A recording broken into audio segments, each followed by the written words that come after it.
Chapter 22, Little Red Cap or Little Red Riding Hood. Once upon a time, there was a dear little girl who was loved by everyone who looked at her, but most of all by her grandmother, and there was nothing that she would not have given to the child.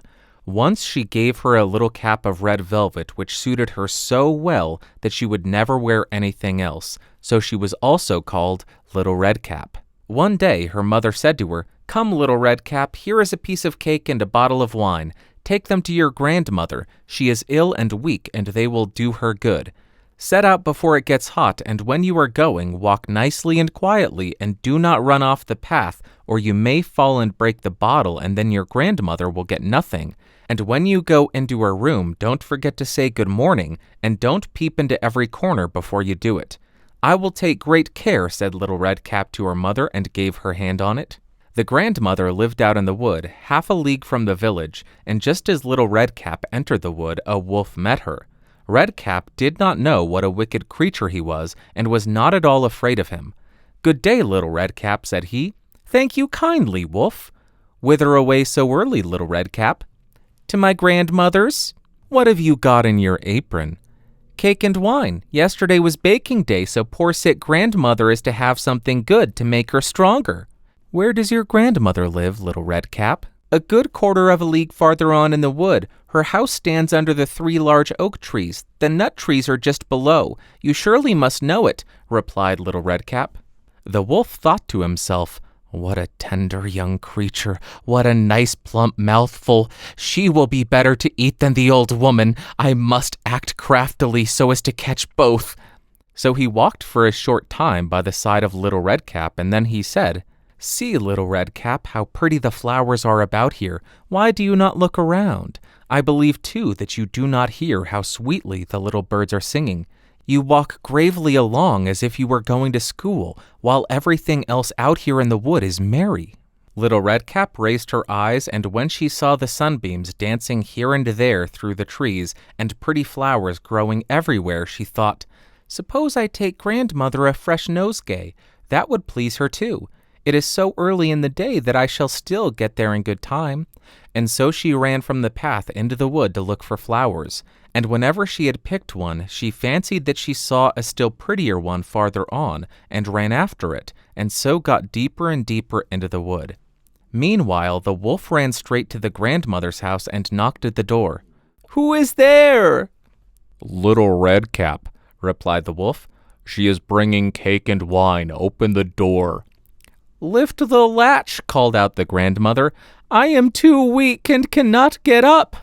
The wolf lifted the latch, the door sprang open, and without saying a word, he went straight to the grandmother's bed and devoured her.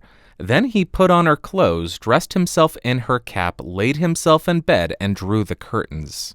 Little Red Cap, however, had been running about picking flowers, and when she had gathered so many that she could carry no more, she remembered her grandmother and set out on the way to her.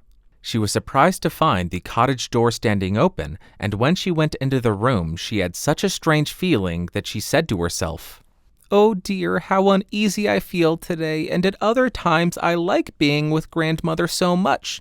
She called out, "Good morning," but received no answer, so she went to the bed and drew back the curtains. There lay her grandmother with her cap pulled far over her face and looking very strange. "Oh, grandmother," she said, "what big ears you have." "The better to hear you with, my child," was the reply. "But grandmother, what big eyes you have," she said. "The better to see you with, my dear." "But grandmother, what large hands you have." "The better to hug you with." "Oh, but grandmother, what a terrible big mouth you have." "The better to eat you with." And scarcely had the wolf said this than with one bound he was out of bed and swallowed up Red Cap. When the wolf had appeased his appetite, he lay down again in the bed, fell asleep, and began to snore very loud. The huntsman was just passing the house and thought to himself, "How the old woman is snoring! I must just see if she wants anything." So he went into the room, and when he came to the bed, he saw that the wolf was lying in it. "Do I find you here, you old sinner?" said he. "I have long sought you." Then, just as he was going to fire at him, it occurred to him that the wolf might have devoured the grandmother, and that she might still be saved. So he did not fire, but took a pair of scissors and began to cut open the stomach of the sleeping wolf. When he had made 2 snips, he saw the little redcap shining, and then he made 2 snips more, and the little girl sprang out crying, "Ah, how frightened I have been! How dark it was inside the wolf!" And after that, the aged grandmother came out alive also, but scarcely able to breathe. Redcap, however, quickly fetched great stones with which they filled the wolf's belly, and when he awoke he wanted to run away, but the stones were so heavy that he collapsed at once and fell dead. Then all 3 were delighted. The huntsman drew off the wolf's skin and went home with it. The grandmother ate the cake and drank the wine which Redcap had brought, and revived. But Redcap thought to herself, "As long as I live, I will never by myself leave the path to run into the wood when my mother has forbidden me to do so."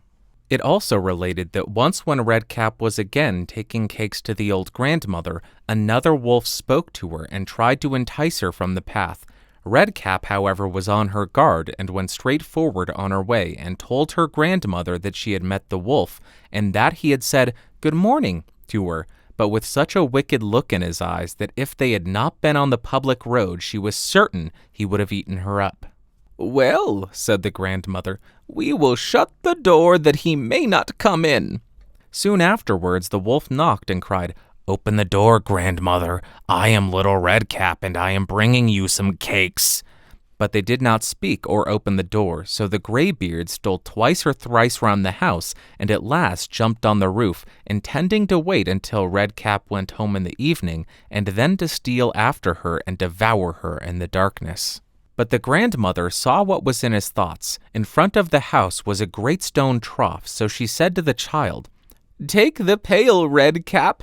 I made some sausages yesterday, so carry the water in which I boiled them to the trough." Redcap carried until the great trough was quite full.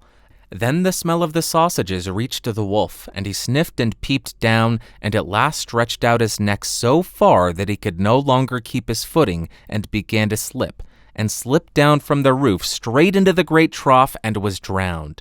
But Redcap went joyously home, and no one ever did anything to harm her again.